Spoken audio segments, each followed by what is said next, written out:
क्योंकि जब बोलते हैं ना कि बुरे टाइम में पता लगता है कि अपना कौन है।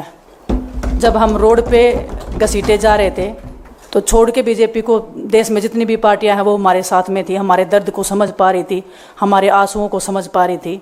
मैं बहुत प्राउड फील कर रही हूँ कि मैं एक ऐसी पार्टी में, एक ऐसी विचारधारा में हूँ जो महिलाओं के साथ हो रहा अन्याय और उनके साथ बुरे बर्ताव के खिलाफ खड़ी है। वो लड़ाई लड़ने के तैयार है, सड़क से लेकर संसद तक। और मैं विश्वास दिलाती हूँ पूरे देशवासियों को कि जो मेहनत, जो लगन से हमने रेसलिंग में काम किया है, हम चाहते हैं कि देश के हर एक नागरिक को जो दर्द, जो तकलीफ़ हमने झेली है, खासकर महिलाओं के लिए, हर एक उस महिला के साथ में हम खड़े हैं जो अपने आप को लाचार, अपने आप को बेबस समझती है। रेसलिंग में मैंने पूरा कोशिश किया कि मैं जितनी भी महिलाओं को, छोटी बच्चियों को इंस्पायर कर सकती हूँ।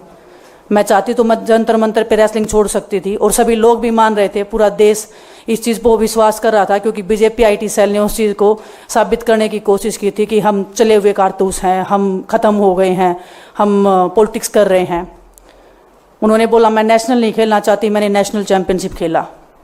उन्होंने बोला ये ट्रायल्स दे के नहीं जाना चाहते, मैंने ट्रायल्स भी दिया। उन्होंने बोला कि ओलंपिक्स लेवल तक नहीं जाना चाहते, मैं ओलंपिक्स में गई, मैं फाइनल्स में गई। अनफॉर्चुनेटली परमात्मा को कोई और चीज़ मंजूर होगी। एक चीज़ मुझे पता है कि जब मेहनत आप करते हो तो ज़रूरी नहीं कि आपको उसी दिशा में मिले, कई बार दूसरी चीज़ों में भी आपको वो फल मिल जाता है। और परमात्मा ने मुझे मेरे देश के लोगों की सेवा करने का जो मौका दिया है, वो मैं मानती हूँ कि उससे बड़ा पुण्य का काम कोई नहीं हो सकता है। मेरे लिए बहुत प्राउड की बात है। बहुत एक मैं नई पारी की शुरुआत कर रही हूँ आज से। मैं चाहती हूँ कि जो हमने फेस किया एज ए खिलाड़ी होने के नाते, उन सब खिलाड़ियों को वो चीज़ ना फेस करनी पड़े। हम उनकी लड़ाई में साथ हैं। शायद उनको आज हिम्मत मिले कि जो पार्टियां पावर में रहती हैं शायद वो साथ में नहीं खड़ी हों, लेकिन उनके बहन भाई हैं जो उनके साथ में खड़े हैं। और हमें पता है स्पोर्ट्स में कितना गलत होता आया है, नहीं बोल पाते हैं खिलाड़ी। आप हमसे देख लो, बजरंग के ऊपर डोप का बैन लगा दिया 4 साल का, सिर्फ किसी लिए कि सिर्फ उन्होंने आवाज़ उठाई थी हमारे साथ बैठ के। तो उसका भुगतान हम कर रहे हैं, आज तक कर रहे हैं, लेकिन हम डरेंगे नहीं, पीछे नहीं हटेंगे। जो लड़ाई थी वो जारी है, ख़त्म नहीं हुई है। कोर्ट में हमारा केस चल रहा है, वो लड़ाई भी हम जीतेंगे, ज़िंदगी की जंग भी हम जीतेंगे।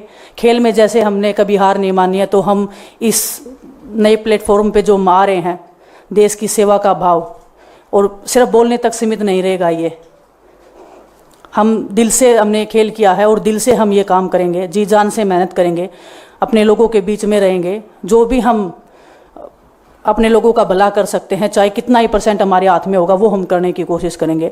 और मैं अपनी बहनों को बताना चाहती हूँ कि आपकी बहन आपके साथ में है। किसी भी मुसीबत में, किसी भी पल, किसी भी क्षण आप ऐसे मत समझना कोई भी आपके साथ में नहीं है। जब कोई नहीं खड़ा होगा तो मैं आपके साथ में ज़रूर खड़ी रहूँगी, कांग्रेस पार्टी आपके साथ में ज़रूर खड़ी रहेगी। ये हमने फील किया था और मैं वादे से कह सकती हूँ, दावे से कह सकती हूँ कि बिल्कुल आपके साथ भी खड़े रहेंगे।